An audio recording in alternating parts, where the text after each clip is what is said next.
তবে আমার কেন জানি মনে হচ্ছে এখানে অবশ্যই কোনো একটা কাহিনী আছে। এইখানে আবার কি কাহিনী থাকবে? মা, ওর হাতে না আমি একটা ছবি দেখেছি, ওখানে ছোটবেলার বর আর কোলের ছবি, আর ওই মেয়েটা পুরো আমার মতো দেখতে। তোমরা আবার ছোটবেলায় আমাকে বিয়ে সাথে দিয়ে দিয়েছিলে নাকি? অবশ্যই বিয়ে দিয়েছিল। তোমার কিছু না মনে থাকতে পারে, আমাদের সবকিছুই মনে আছে। আসসালামু আলাইকুম আব্বাজান। আসসালামু আলাইকুম আম্মাজান।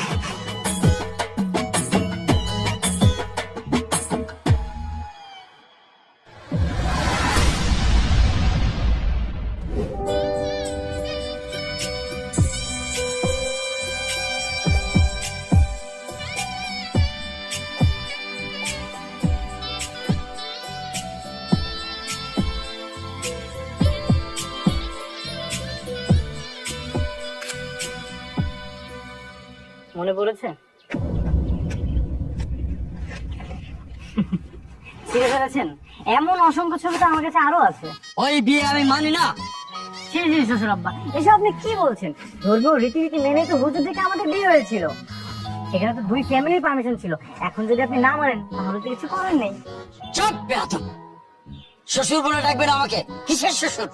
আপনি নিজে বিয়ে দিয়ে এখন কেন মানছেন না? কারণ তোমার বাবার সাথে আমার একটা বিষয় ঝামেলা হয়েছিল, তারপর থেকে সে ঢাকা চলে যায়, ওইখানে ইতিহাস শেষ। আপনাদের ঝামেলা ছিল, আপনাদের ইতিহাস শেষ হয়ে গেছে, কিন্তু আমাদের ইতিহাসটা শেষ হয়নি। আমাদের এখনো হাজবেন্ড ওয়াইফ। বাবা, ওসব কি বলছেন? তো কিছুই বুঝতে পারছি না। ও সব ঠিকই বলছে। তোর বাবা আর ওর বাবা দুজন ঘনিষ্ঠ বন্ধু ছিল। তাদের এই বন্ধুত্বের ঘনিষ্ঠ সম্পর্ক বজায় রাখতে ছোটবেলায় তোদের দুজনকে বিয়ে দিছিল। সেই সূত্র অনুযায়ী তো তুই এখন ওর বউ। এবার বিশ্বাস হয়েছে? দেখেছো আমি সবকিছু সত্যি বলছি। চলো তুমি আমার সাথে ঢাকায় চলো। বাবা, আসতো যখন একটু রেস্ট নাও, পরে আমরা এই বিষয়টা নিয়ে সিদ্ধান্ত নিব। চলেন ভিতরে চলেন, এইসব কথা বাইরে না বলি, ঘরে যাই বলি। আসো বাবা। ঘরে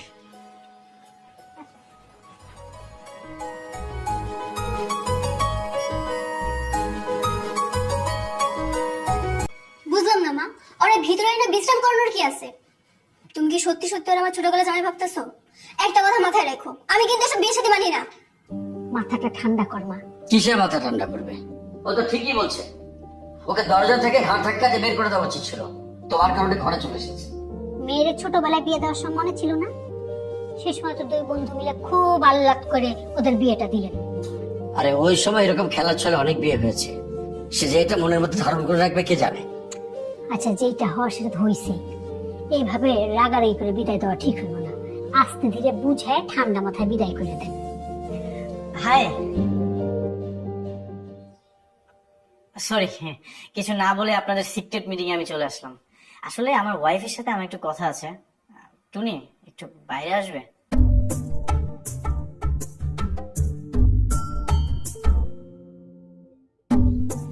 জানা মা, একটু কথাই তো বলবে, গিয়ে একটু কথা বল।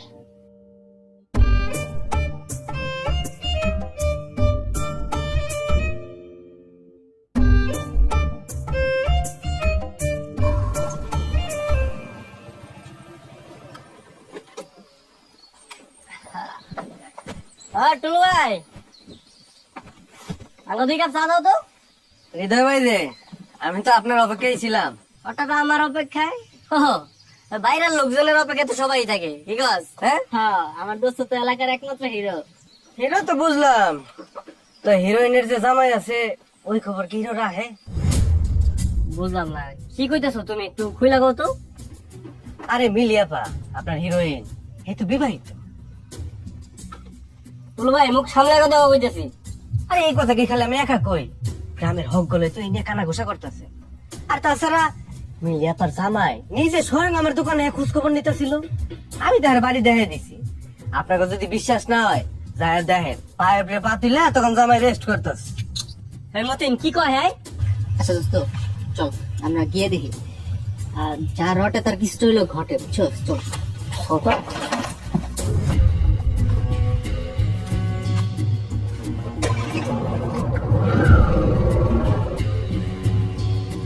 আচ্ছা, সবই বুঝতে পারলাম, আমগো ছোটবেলায় বিয়ে হয়েছিল, আমরা খেলার সাথে ছিলাম, কিন্তু আমার তো কোনো কিছু মনে পড়তেছে না। আমার সবকিছু মনে আছে। এই 15 বছর ধরে তোমার স্মৃতি লালন করে আমি তোমার অপেক্ষায় ছিলাম।